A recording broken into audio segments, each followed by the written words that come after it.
Hey guys, did you guys finish your Module 6 assignment yet? And what do you guys think of Henry Montgomery and his incarceration? Man, I think it's really messed up that he keeps getting his parole denied. The man's been incarcerated for over half a century now. I can't help but think of the victimization he suffered while he was incarcerated, and he gets released one day. It's going to be difficult for him to be successful to reintegrate back into society. I think his family has suffered for far too long, and if he were to have had children, they would have grew up in a single parent household. Yeah, and then with single parent households, then comes, poverty, social disorganization in communities. You have higher crime rates, racial inequality, and eventually mass incarceration. It's sad we spend so much money on incarceration. We should be spending on higher education, public health, or rehabilitation. But I don't see that happening soon. The more people we incarcerate, the more money corporations can profit, and it's all about greed. Said it. They have detention centers now that hold people who cross the border illegally, and as of right now, they have 500 children who they can't find their parents, and that number is only going up.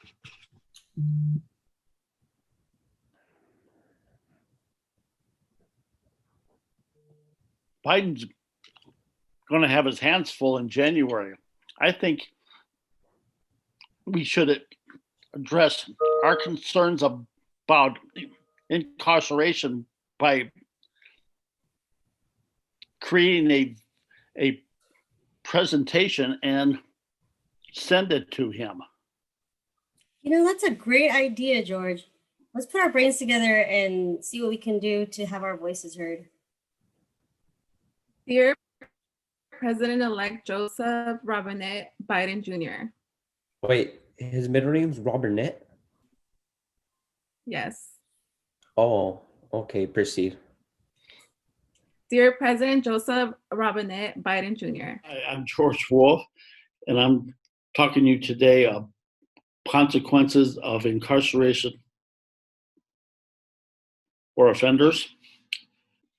Each year, around 650,000 inmates are released, from prisons and jails all across the United States. About 60%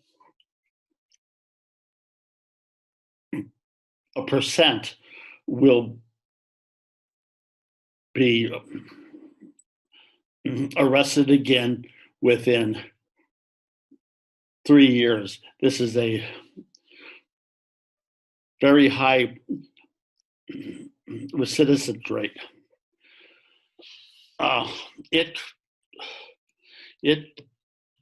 The cost of incarceration has gone out of control. Plus, the cost of inmates on death row has increased to over 100,000 per inmate on death row, and there's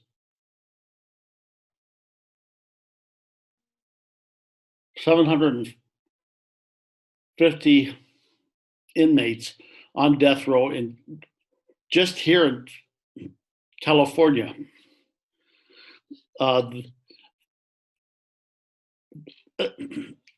The U.S. has the highest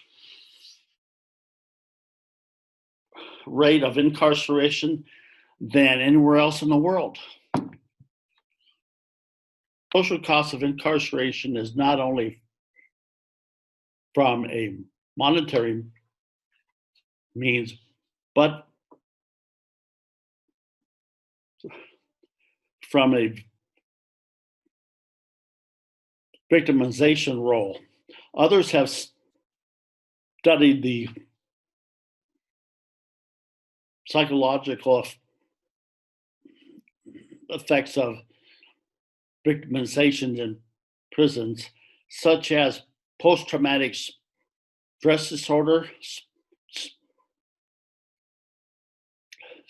stress responsive syndrome, and rape trauma syndrome, all of which may affect the victims'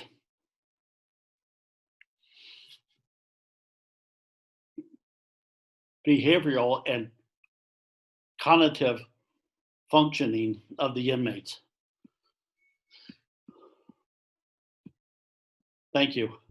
My name is Connie, and today I'll be talking about the consequences of incarceration within families and children, and the case of immigration, crime, and punishment. The consequences of incarceration for families and children.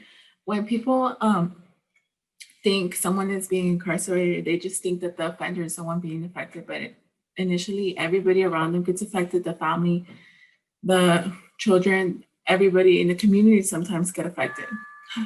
Half of the men incarcerated are fathers, and that means that half of those men leave their children behind to be part of this thing where they have to like lose their father and lose maybe sometimes the head of the household. Research indicates that mental health issues do occur when this happens. Children tend to usually have more depression, anger issues, or anxiety because, you know, they are left without their father, sometimes their mother. And that goes forward to the people left behind. Let's say like the mother is the one left in charge of the family. Sometimes she gets the same mental health issues. She has to struggle with, you know, making ends meet and paying the rent, paying the bills. You know, sometimes these men, like the example in the book, Luis, he was arrested for what he thought was a misdemeanor, but it ended up being a class 3 felony in Arizona, and he had to do 2 years in prison, and this left his family and his children behind without a father, and in this brand new state that he didn't know anything about. And you know, that makes the family struggle. And in that case, if Luis was the head of household, you know, that person that brought in the income is now gone, and that means that the mother or whoever is left in charge has to provide for the children now. And sometimes they struggle a lot with that. And that comes to my other point, pros and cons within families and communities. There is cons like the ones that I just listed, you know, mental health issues and not being able to pay the bills or not being able to pay the rent and eviction and all that. And some pros sometimes is that the person incarcerated is removed from the home, which that means that everything that comes with someone being incarcerated, you know, usually those people that get incarcerated have a long line of history is what I meant to say. And sometimes removing this person from the home may be good for the family or for the children, you know, that may not be around that anymore, around the crimes and the criminal activity. So that's one major pro consequences of incarceration for families and children. And now continued, so these pictures that I have up here are an example of lack of resources. For example, 2 and 3 families had difficulty making basic needs for their families. And, you know, sometimes that leads to eviction or, you know, losing a home or, you know, not being able to have light in your house or, you know, gas sometimes because you can't pay the bills. And then 70% of these families were caring for children under 18. So that means that a lot of children under 18 are being affected by this. And then now this graph down here is, you can see the blue is people with no incarcerated parents, and the red is with incarcerated parents. And you can see how the percentage for incarcerated parents is so much higher than the ones with no incarcerated parents. For receive social assistance, it's almost like 55%. And then for non-incarcerated parents, it is like 25%. it's just amazing how much people's lives are being affected with the parents that are incarcerated. The percentage for them are super high, and then the percentage is only going up because out of all the articles that I have looked online for, kids are being left without parents because, you know, they just keep getting incarcerated. About this picture is a perfect example. 2.7 million children in the US have at least one parent in prison, and that affects them a great amount. And then family support reduces recidivism. So that means that when the person is incarcerated and they have a good family support system around them, they may not reoffend, you know, if they have their children or their wives or their moms and sisters and brothers coming to see them in prison. It may cause them to think, okay, you know, I can't be doing this anymore, and then have them from reoffending. And now the case of immigration and punishment, you know, society is very misinformed about immigration, I think, especially nowadays with such a vocal president talking about immigration and how bad it is, and how everybody who comes, who migrates over here is bad or a criminal or a rapist, or, you know, all these horrible things. It gives society a view of immigration in like a bad light. And I think that this book gives a great example of how misinformed everybody is. And actually, you know, communities with higher concentration of immigration actually have lower rates of crime. And people tend to not look at that because they look at like the misinformation they're getting from everybody, or from like the news, or from our actual president. And then they tend to think immigration equals crime, which, you know, sometimes it's not the case. For like this example, this graph that I have here, violent crime rates decline as immigration rates rise. The immigration population is going up, but the crime rates are actually going down. And people think it's the complete opposite, which it's not. And that gives us a Latino paradox, as the book says. And that Latino paradox is the popular assumption that immigrants are violent and they bring more criminal activity into the US, which is the complete opposite, actually, because they're actually very peaceful, and they tend not to get involved in crime, and they have a peaceful reality. This is happening. Incarceration for the immigration, for people who are immigrants, is actually going up. And it's just like a misinformation between the world and immigration. You know, arrest is at all-time high, especially for Hispanics. And I think it's just misinformation that is involved about immigration. And I feel like if we just get the right information and the right resources out there for people who are migrating over here, I think this misconception can be overlooked, and it can actually be seen that, you know, immigrants actually have a peaceful reality, and you know, not everything is what people make it out to seem. And I feel like immigration is just like a very big topic nowadays, and I think we should all just come together and get the right resources and the right education about immigration, so we can control these incarceration rates from going up, and, you know, helping people and getting the right resources and getting the right information about this topic, because it is very important nowadays. Hello, my name is Lupe, and today we will be discussing the consequences of incarceration. Obviously, there are many ways in which incarceration can affect many communities and the society as a whole. I am going to talk specifically today about the consequences of incarceration for communities. So here we have the consequences of incarceration for communities. Now, in inner city communities, it affects more of the population, because there is actually a cycle that the population endures. So we start with there being concerns over high crime rates, and then what happens is that we start cataloging these communities based on the ones that have a increase, have a large population of minorities, based on those that are impoverished, and based on the ones that have dysfunctional families or disrupted families. So we have concerns over those communities, and what do? We think that there's social disorganization. We see children running around and they're not being supervised. That leads to more delinquent behavior, more deviancy, and then which obviously comes with higher risks of crime. So then from there, we go to an increase in police budgets, because if we see, okay, well, this community, they're having a lot of trouble, they have juveniles that are committing crimes, we need to send more police there. So that's what we do. We send more police there. So there's more patrolling, and that leads to more criminalization in that area, because obviously if you have more police officers, then you get more arrests.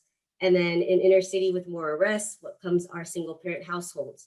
And then you have less income because one of the primary sources is taken from the home. And then we also have the children that suffer physical and mental health problems in the future. So then this all comes down to an increase in poverty.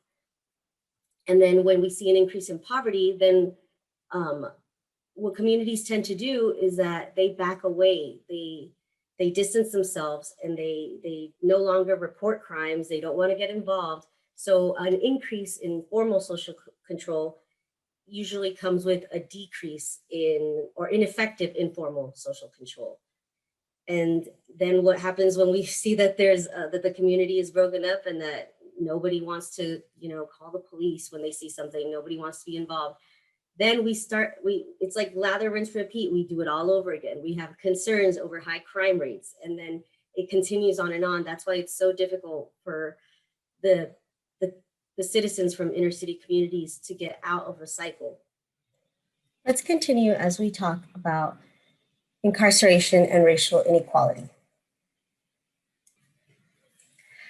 Okay, so the US Constitution in the 13th Amendment states that neither slavery nor involuntary servitude, except as a punishment for crime whereof the party shall have been duly convicted, shall exist within the United States.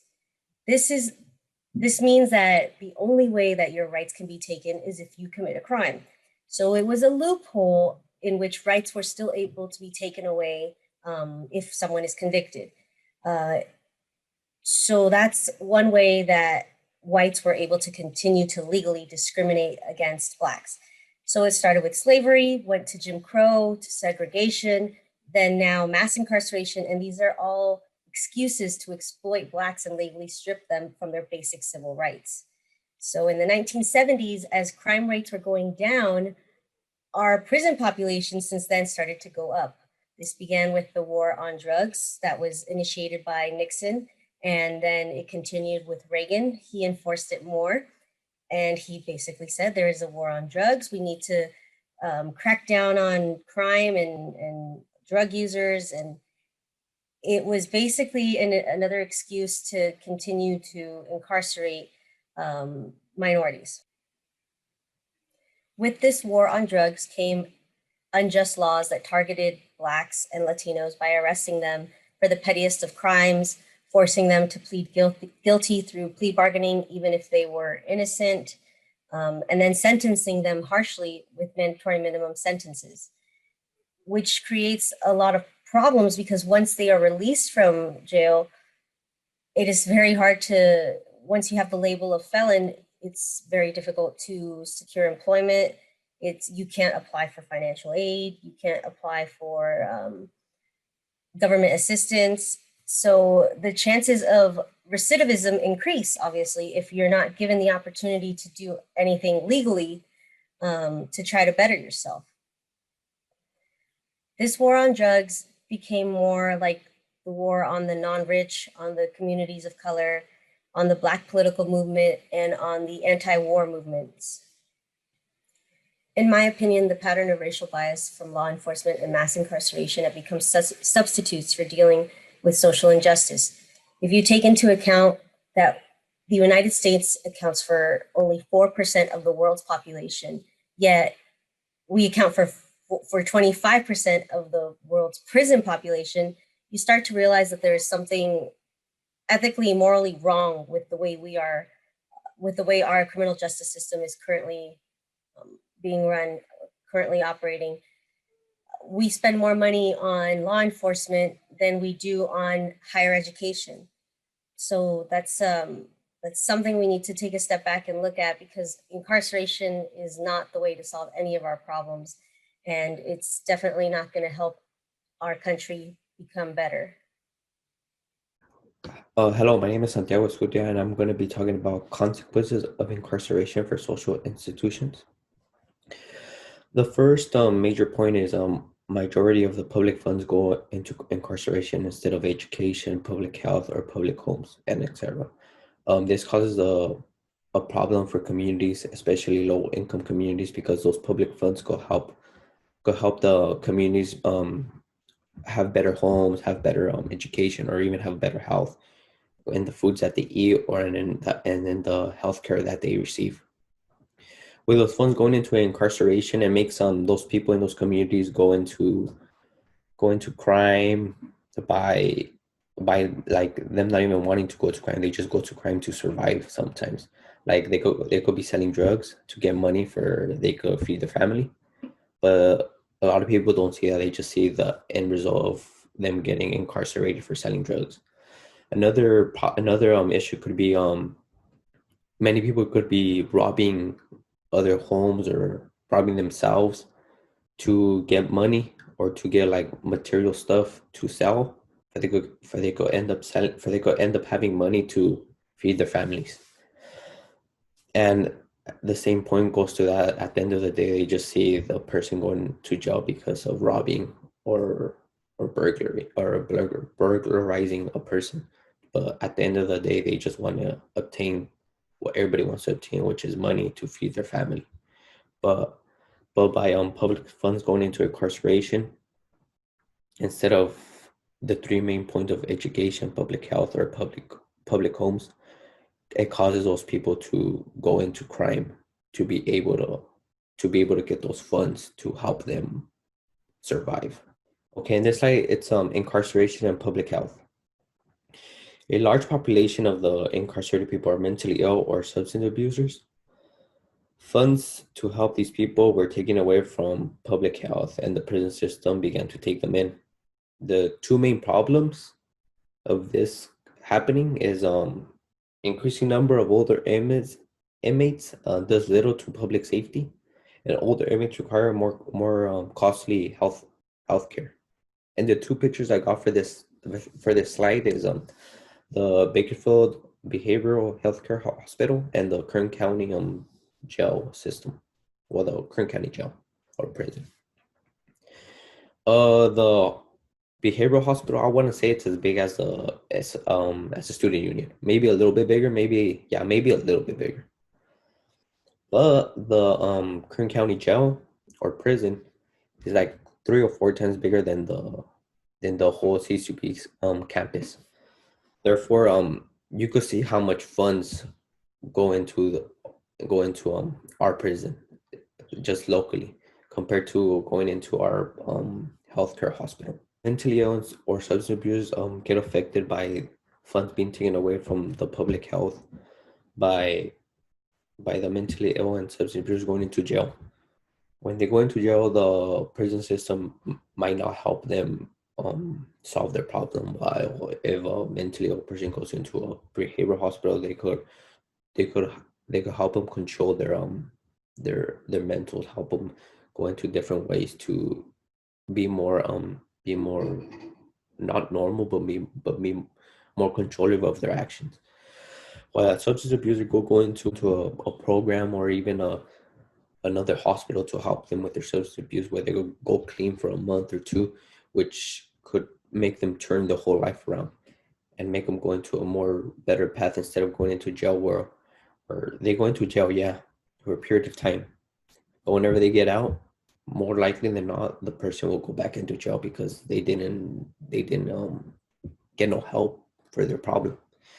And while older inmates go into jail, that does little to public safety, because once a person is older, it's more likely them to not do crime, like rob someone, steal a car, do anything like that. Because they're older, they don't have the time to do that. They just relax. I'm pretty sure the older inmates go into prison because of mentally ill or substance abuse. They could either be homeless, or somebody might have called the police because they were like outside the house or something, because they were having a mental problem. Healthcare we have to provide for an older inmate is probably 2 times more than we have to provide to a regular person, because an older inmate could need anything at any moment, while a younger person might not need that because they're younger and they have more life in them than an older person.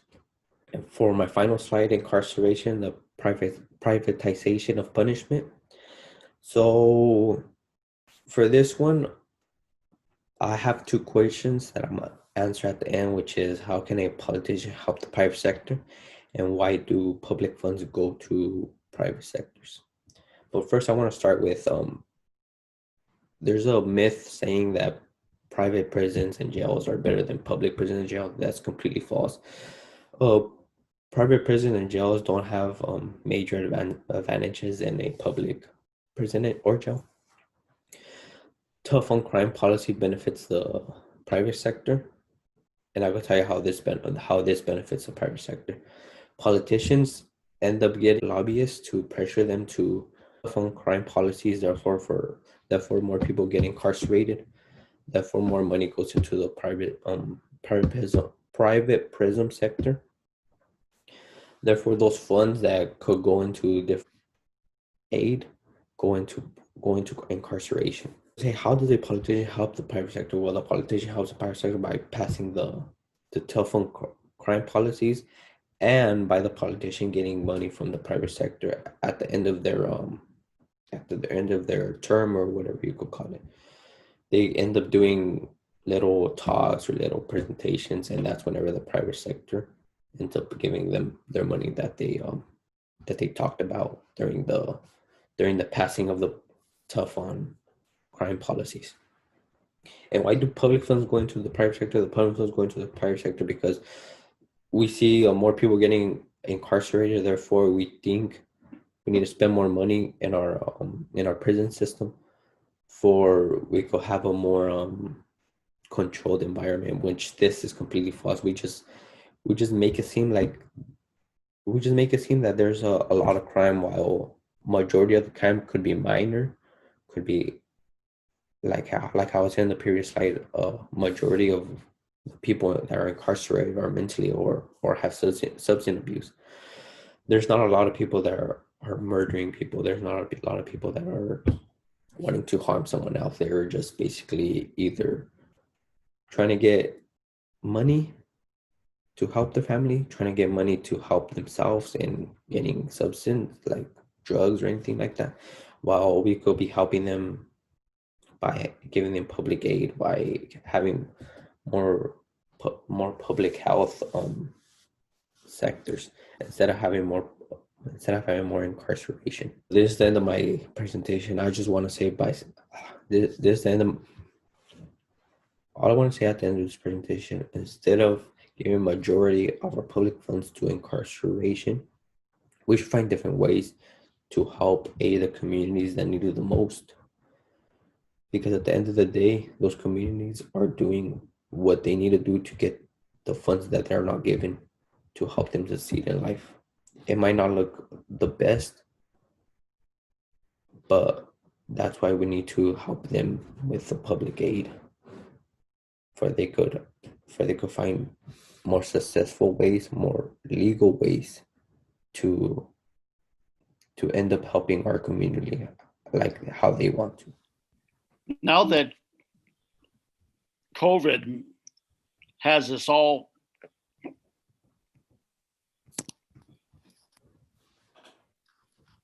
basically on lockdown, and I was wondering, how are the prisoners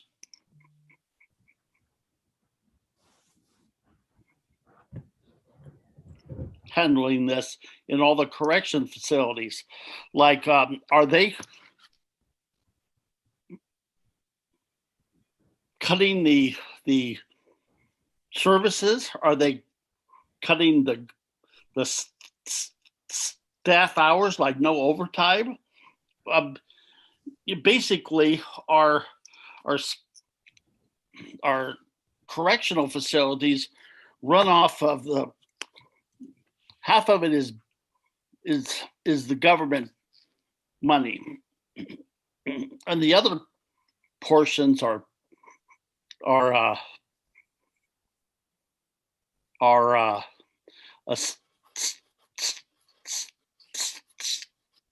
state taxes and also property tax. Now that our commerce is down,